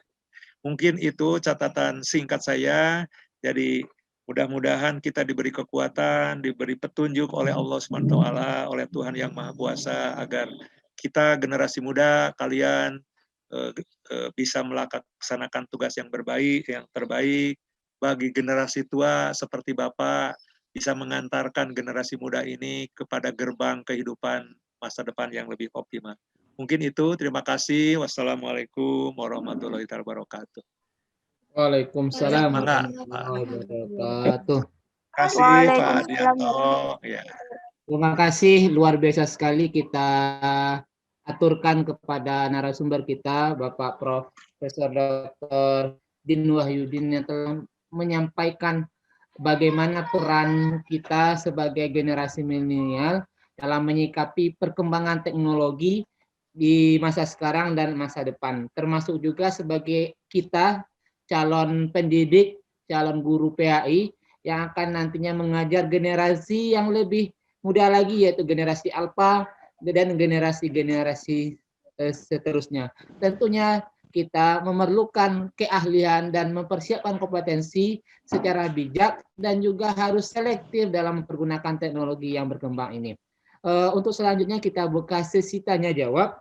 Untuk sesi pertama ini kepada peserta disilahkan untuk bertanya. Sudah masuk 1 orang tadi, sudah saya catat atas nama Elza Madila. Ya, Elza Madila. Ya, silakan yang mau bertanya siapa? Ridho Fadila. Siapa yang mau bertanya? Izin bertanya. Silakan bukakan di mute. Izin bertanya. Ya, silakan. Siapa? Dimas Alunandika. Dimas. Silakan Ya, silakan Dimas. Silakan Dimas. Assalamualaikum warahmatullahi wabarakatuh. Waalaikumsalam warahmatullahi wabarakatuh. Perkenalkan, nama saya Dimas Alunandika dari program studi Pendidikan Agama Islam Universitas Muhammadiyah Kota Bengkulu. Oh, luar biasa dari Bengkulu ya, Ananda. Oke. Ini Pak, saya ingin bertanya. Ya. Tadi ada tentang yang membahas tentang spiritual kompetensi, ya kan? Nah, untuk kami yang pemuda-pemuda ini, ketika kita menggunakan teknologi itu kan, ya sekarang informasi juga banyak yang disebarkan yang hoax, ya kan? Yang ketika kita ingin mencari informasi tentang untuk pendidikan itu pasti kurang minat seorang pemuda ini. Jadi lebih memilih ke teknologi daripada memilih untuk membaca kitab atau membaca buku atau membaca hal-hal yang referensi lainnya seperti jurnal kayak gitu, pasti kurang lah kayak gitu untuk mahasiswa, ya kan. Jadi bagaimana cara kita untuk meningkatkan minat kita untuk lebih membaca buku daripada kita melihat teknologi, karena menurut saya teknologi sekarang udah banyak yang rusak. Terima kasih. Wassalamualaikum warahmatullahi wabarakatuh. Waalaikumsalam. Waalaikumsalam warahmatullahi wabarakatuh. Ya, makasih. Mau ditampung dulu atau satu persatu? Prof, punten Prof, ini pertanyaan sudah ada 2. Ya. Kita ya, minta yang kedua satu apa? lagi, Prof. Silakan. Ya, kita minta satu lagi, nanti saya bacakan pertanyaannya itu. Ya. Silakan, Ridho. Siapa lagi nih? Ridho Fadila. Fitriatul Laila dan Ridho Fadila. Sartika. Pilihlah moderator. Silakan Sartika.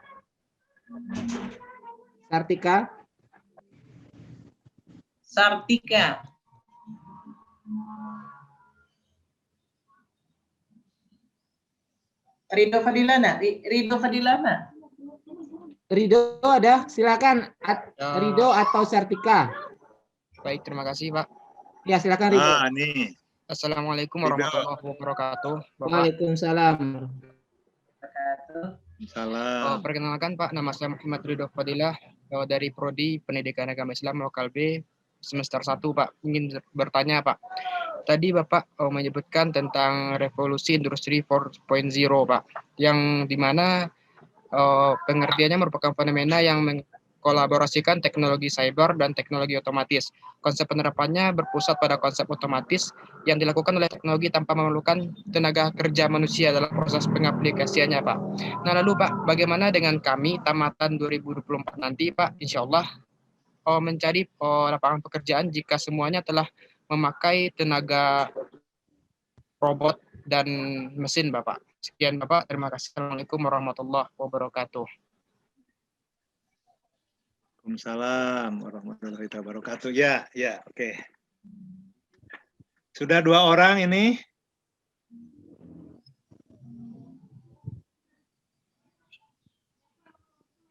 Silakan.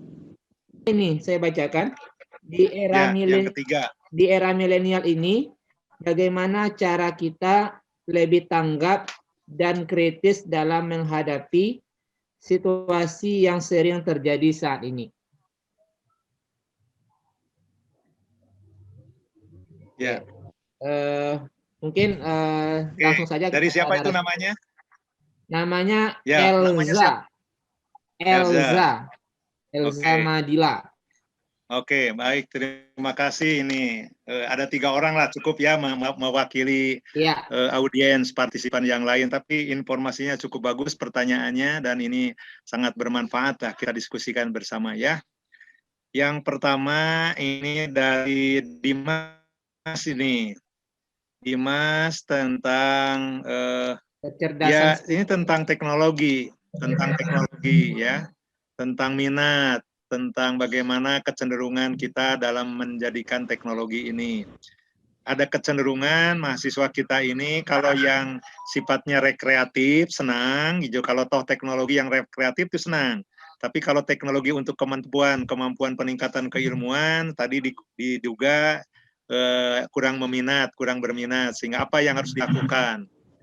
Jadi dalam pandangan saya, begini Ananda semua, memang teknologi ini ibarat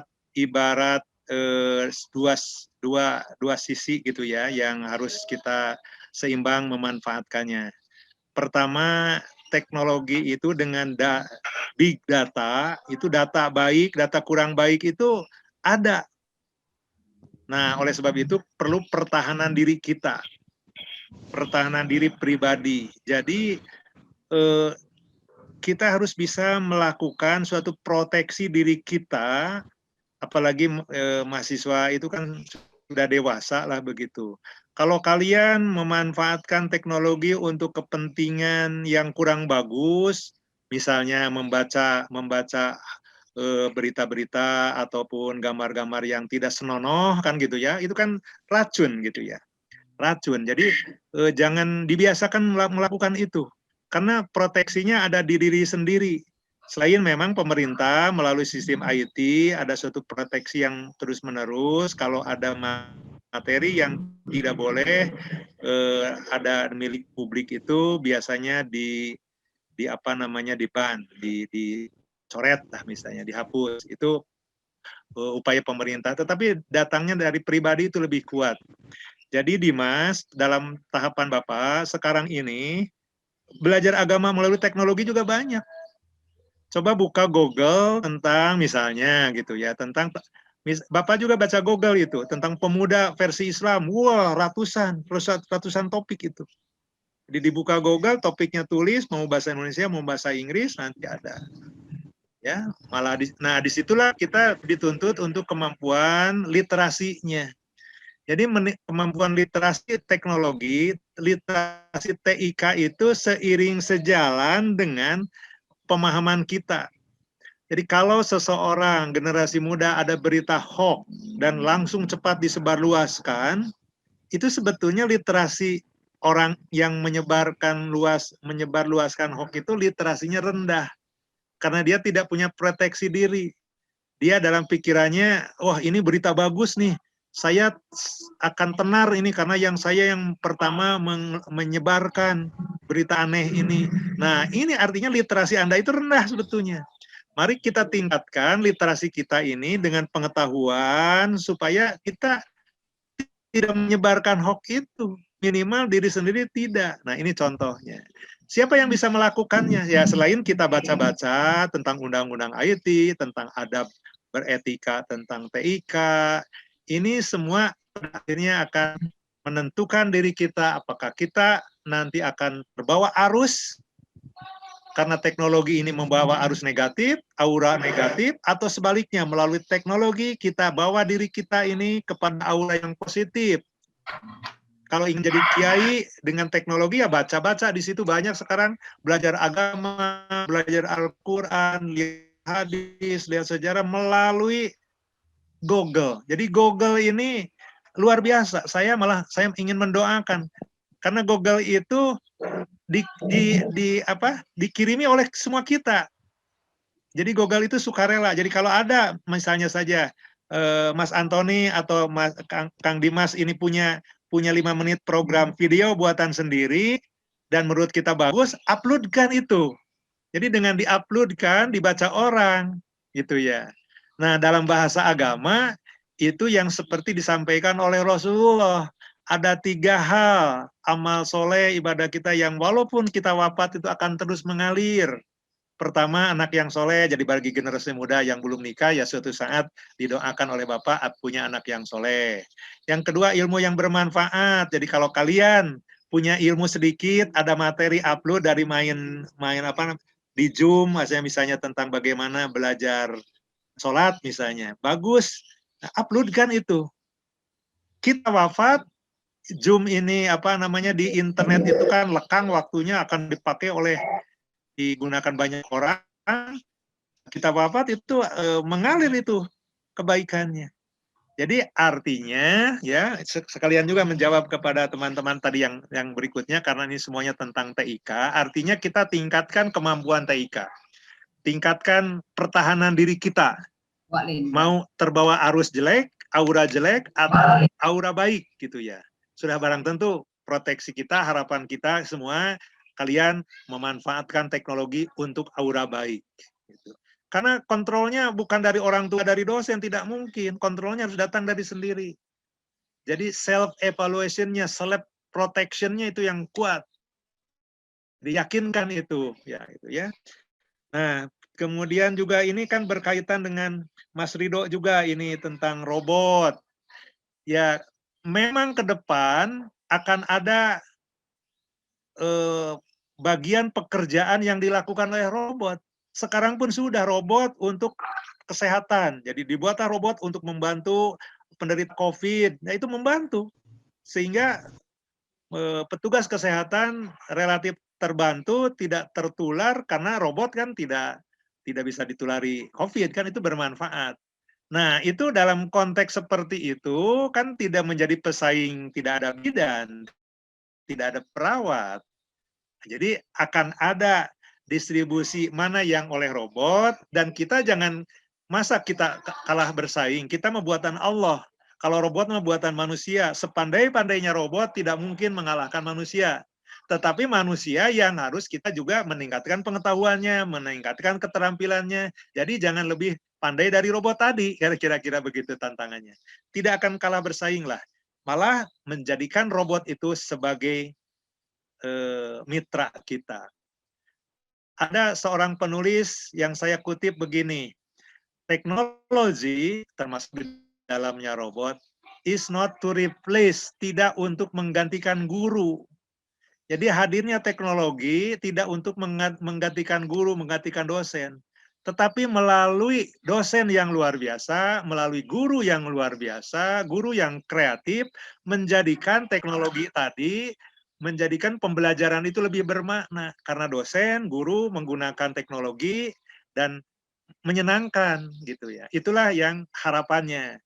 Jadi sekali lagi, tidak mungkin robot mengalahkan manusia. Itu mah baru cerita fantasi film. Kalau dalam film, ya robot mengalahkan manusia yang membuatnya, gitu ya. Faktanya, kenyataannya robot akan support, membantu manusia. Tetapi kita harus menyiapkan diri kemampuannya ya. Nah itu antara lain. Nah Elza sebetulnya barusan sudah disampaikan juga. Bagaimana menghadapi situasi saat ini dengan berbagai hal. Itu kembali lagi, kita harus meningkatkan literasi. Literasi itu, literasi teknologi itu bukan hanya how to use teknologi. Bukan hanya bagaimana menggunakan laptop, bagaimana menggunakan program-program yang ada di HP kita yang canggih. Beli HP yang canggih dengan berbagai multi programnya, tetapi hanya untuk WA, WhatsApp, hanya untuk SMS itu SMS HP sederhana saja bisa. Nah, berarti kita harus meningkatkan teknologi, memanfaatkan program-program untuk kepentingan kita. Gitu ya. Jadi bagaimana situasi menghadapi saat ini, tingkatkan literasi kita menggunakan teknologi. Misalnya saja sekarang itu kan ada GoFood, ada Gojek, itu sebetulnya teknologi yang memudahkan. Kita tidak susah lagi cari angkot, taksi, itu ada, tinggal program di laptopnya atau di HP-nya ada. Dan harganya juga sudah jelas, kita tidak mungkin ditipu orang. Jadi tingkatkan teknologi, tingkatkan literasi kita sehingga kita bisa kemampuan mengevaluasi. Nah, kan evaluasi itu psikologis kita. Apakah dengan evaluasi kita, apakah kita tadi mau terjebak ke kebaikan atau larut dalam kejelekan walaupun indah sesaat? Hati-hati, indah yang sesaat itu, enak sesaat itu akan membawa malapetaka. Nah, kalian harus punya proteksi diri. Apakah terjebak pada malapetaka tadi atau no dengan pornografi misalnya.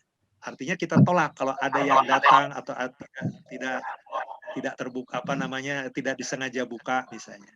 Begitu kira-kira pandangan saya ya. Jadi ini persaingan kita ini hidup sangat berat karena di zaman Bapak tidak ada masalah ini. Ketika Bapak remaja tidak ada masalah, apalagi di kampung dulu dalam cerita-cerita Ibu Dekan, kampung itu menjelang sore kan ngawas saja di musola, masjid, semua orang begitu. Nah, tapi di musola, tapi sekarang kan tidak bisa karena zaman berbeda. Nah, oleh sebab itu proteksinya sekali lagi, proteksi orang tua, proteksi guru, tapi yang paling penting dalam pandangan Papa adalah proteksi diri sendiri. Semoga kalian, kita semua dikuatkan oleh Allah, diproteksi oleh Allah, dan kita tidak melakukan yang tidak diharapkan. Mungkin itu ya, Pak Kang Andrianto, ya silakan. Terima kasih Prof atas pencerahan yang diberikan. Untuk kita orang lagi ya. Kita minta ya, kalau masih ada silahkan. Ya, kita minta 2 orang lagi sebelum ditutup. Ini ada dari yang mana pertanyaan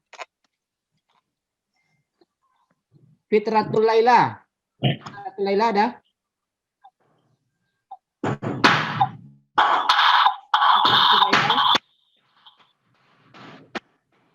Ada, tidak ada. Atau ini Sartika tadi, Sartika masih ada? Sartika, silakan. Ya, Silakan, Pak, Sartika. masih ada, Pak. Ya, Ananda Sartika, silakan. Ya, Pak. Terima kasih, Pak. Ya. Bismillahirrahmanirrahim. Assalamualaikum warahmatullahi wabarakatuh.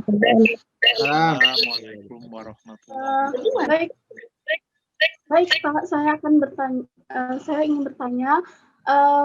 Kan tadi kata Bapak, menurut kita harus mampu menyesuaikan diri sesuai dengan seperti 4.0 menjadi generasi milenial yang juga mampu memanfaatkan teknologi dengan sebaik-baiknya. Jadi pertanyaan saya, Pak, bagaimana kita bisa menjadi pribadi yang lebih baik ke depannya, yang mampu memberikan manfaat kepada semua orang, baik itu di lingkungan masyarakat maupun bagi pribadi kita sendiri, Pak, sesuai dengan nilai-nilai ajaran Islam dan teknologi. Sekian, terima kasih. Wassalamualaikum warahmatullahi wabarakatuh.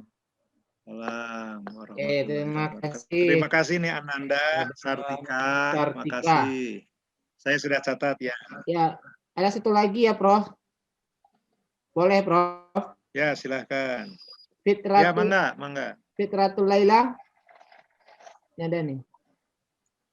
Fitratul Laila ada?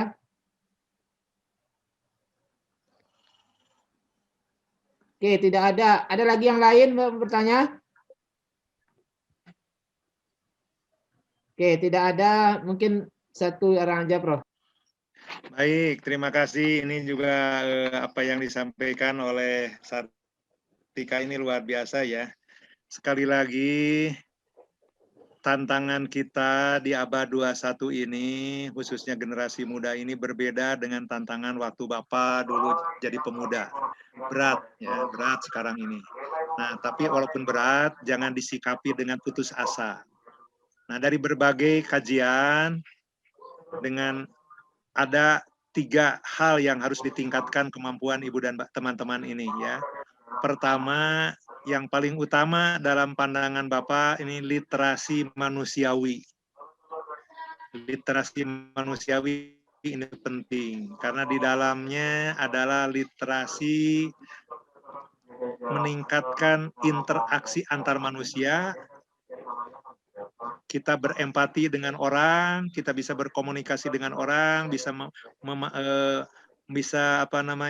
melakukan empati kalau ada hal yang mendengar ada berita kurang gembira, bersimpati ataupun berempati kalau ada hal yang teman berulang tahun dan seterusnya ya, atau ada yang wafat, yang sakit, itu kebiasaan-kebiasaan yang harus dipupuk. literasi manusiawi. Sudah barang tentu dalam literasi manusiawi itu dalam pandangan saya juga ini tentang literasi terhadap Tuhan yang Maha Kuasa, Allah Subhanahu wa taala, ya. Jadi kita harus meningkatkan kemampuan beragama, pengetahuannya, kita menjadikan agama apapun agamanya, ya. Kalau kita semua yang hadir umumnya Islam, berarti jangan lupa membaca Al-Quran, menjadikan Al-Quran sebagai petunjuk, baca hadis, melakukan apa yang diwajibkan dan tidak melakukan apa yang dilarang. Sebetulnya sudah sangat sempurna agama kita ini, gitu ya. Jadi tinggal kita melakukan apa yang diperintahkan oleh agama dan yang dilarang. Nah, karena di abad 21 itu literasi yang kedua dan ketiga itu yang literasi teknologi dan literasi data. Literasi data atau ya literasi data itu sekarang itu limpah ruah informasi itu. Data itu limpah ruah. Data tentang apapun gitu ya. Apakah tentang kehidupan dalam pendidikan, ilmu pengetahuan. Nah, kita harus punya literasi itu. Jadi jangan sampai kita tidak bisa membaca tabel misalnya. Ini tabel tentang grafik imigrasi misalnya. Ini grafik tentang perdagangan. Sesuai dengan ilmu sajalah kita. Karena ilmu ini juga sangat bergerak cepat. Jadi kalau ada tabel-tabel, Bapak juga sering ada ini tabel itu artinya apa? Berarti kita harus ditingkatkan kemampuan tabel ini. Ada statistik, misalnya ada tabel tentang kurva normal, tentang perilaku manusia. Ini apa artinya? Gitu. Berarti membaca tabel. Dari mana? Ya dari pengetahuan ilmu saja. Kalau teman-teman sedang belajar, bukan hanya statistik tabel itu, tapi juga dari berbagai tabel yang ada ditayangkan saja ilmu pengetahuan umum. Gitu. Jadi membaca data ya. Jadi kita membaca data, termasuk membaca data yang ada di laptop, di HP ibu, teman-teman. Nah ini membaca tabel seperti itu jangan sampai tidak tahu. Gitu. Kemudian literasi teknologi. Literasi teknologi itu yang intinya kita secara digital literate. Secara digital kita paham. Gitu. Jadi jangan sampai di laptop HP yang canggih ini, ya ini Bapak HP nih. Di HP canggih, ini bisa sebetulnya sampai mengolah data. Tapi karena Bapak belum tahu, berarti literasi Bapak rendah, jarang dipakai, hanya untuk WA, hanya untuk ngirim pesan, padahal ada canggih untuk mengolah data statistik. Nah, berarti kan kita tingkatkan kemampuan itu secara bertahap, gitu ya. Nah, jadi secara umum, literasi itu harus dilakukan. Itu tidak datang dengan sendirinya. Itu akan datang melalui kita menjadikan misalnya saja, tadi kebiasaan membuka laptop, membuka Google, ada curiosity, keinginan tahu, oh ini artinya ini apa sih? Artinya apa? Dibuka di Google, siapa tahu ada artinya dan itu jadi pengetahuan gitu. Jadi jangan biarkan suatu hal yang tidak tahu itu dibiarkan tidak tahu sehingga kita tidak bisa mengikuti perkembangan zaman. Jadi begitu ya Ananda Sartika. Ananda hidup di abad 21, berarti kalian harus menjadi pelaku aktif, bukan jadi objek gitu ya. Kalau kita jadi objek, kita bodoh, kita tidak menyiapkan generasi masa depan yang lebih bagus, kita tidak punya kemampuan apa-apa, ya pilihannya pasti kita akan menjadi pecundang gitu. Makanya sekarang mumpung belajar, mumpung mahasiswa, timba ilmu sebanyak-banyaknya, belajar dari berbagai sumber, insya Allah kita akan mendapatkan ilmu itu sebaik-baiknya, dan walaupun tidak menjadi pegawai negeri, insya Allah kehidupan akan lebih baik, karena kita bisa membaca alam, bisa membaca suasana, bisa berperilaku dengan baik, bisa memanfaatkan interpersonal, misalnya kan interpersonal itu kita tidak bermusuhan dengan orang, tapi kita tidak menjadi pribadi yang cuek. Kalau pribadi yang cuek, kita tidak kenal dengan siapapun, berarti kita tidak bisa berkomunikasi. Nah, padahal komunikasi itu, kolaborasi itu penting. Nah, itu antara lain ya. Jadi selamat berjuang, mudah-mudahan Allah, kita selalu berdoa, mudah-mudahan Allah SWT membimbing pada kita, memberikan jalan yang terbaik. Dan itu satu-satunya kita paling baik menurut Bapak. Berpasrah, tapi berikhtiar gitu ya. Kita sedang pandemik berpasrah, tapi ikhtiar pakai selalu pakai ini misalnya pakai masker, jaga jarak dan seterusnya. Itu ya Ananda semua, Ananda siapa tadi barusan itu Sartika ya. Andriatoni mungkin itu apa yang bisa Bapak sajikan. Terima kasih untuk Baik, terima kasih Prof atas semua materi yang sudah diberikan pada pagi hari ini, sangat luar biasa sekali. Mari kita tepuk tangan untuk narasumber kita yang sudah sangat memberikan materi pengalaman dan pengetahuannya untuk kita bersama. Semoga kita calon-calon guru pendidik ini, terutama guru agama, bisa menyikapi lebih bijak lagi dalam penggunaan teknologi. Mungkin kesimpulan yang bisa saya ambil, pertama adalah bagaimana kita sebagai calon pendidik mengkolaborasikan antara kecerdasan manusia dengan kecerdasan IT gitu. Kemudian mari kita jadikan teknologi sebagai alat penunjang untuk kebutuhan kita gitu. Yang ketiga, mari kita tingkatkan literasi digital kita, tidak hanya sebagai pemakai, tapi juga bisa memanfaatkan teknologi itu untuk kehidupan kita di tengah-tengah masyarakat ini. Baik, mungkin itu saja kegiatan seminar nasional kita pada siang hari ini.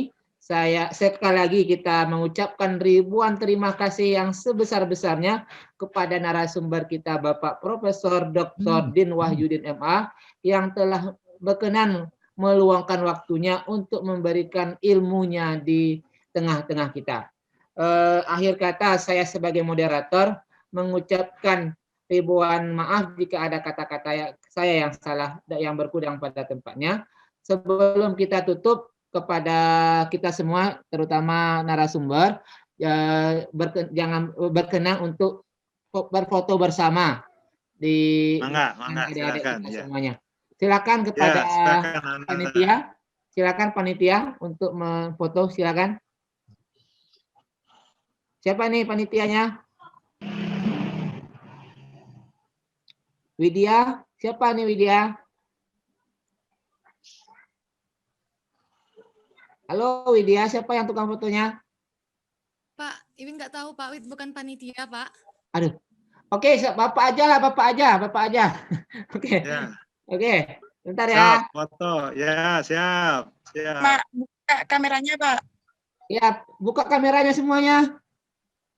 Pertama, pack 1 dulu ya. Pack 1 dulu. Ya. Silakan pack 1 dibuka kamera semua. 1, 2, 3. Ya. Oke, sudah. Selanjutnya yang kedua. Yang kedua. 1. Sebentar. Sebentar ya. Waduh.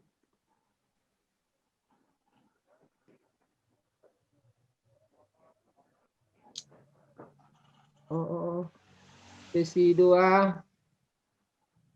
Gimana nih? Sesi 2. Oke. Ya, terima kasih. Mohon maaf Bapak juga kalau ada hal-hal yang kurang berkenan. Makasih Pak Andianto, Ya, Ananda kasih. semua, para mahasiswa yang luar biasa. Oke, makasih. Bapak mohon izin, lift Ya, sama-sama. Ya, Bapak mohon izin. Ya. Makasih Prof. Oke, berikutnya sesi P3 ya. P3. Yang 3, ini nggak ada yang membuka kamera nih yang 3. Oke.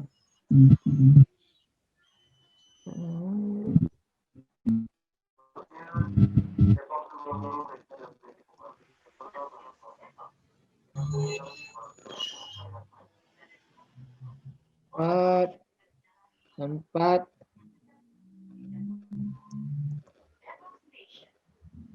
Lima. Mana panitia? Oke. Dah, nanti saya kirimkan fotonya. Baik, terima kasih. Saya akhiri dengan Assalamualaikum warahmatullahi wabarakatuh. Waalaikumsalam. Warahmatullahi wabarakatuh.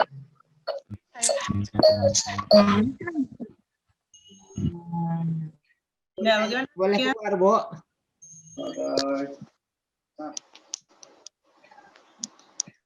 Langsung tutup saja. Ya. Lah, Bu, boleh keluar, Bu. Ala, Izin gimana? ya. Panitia?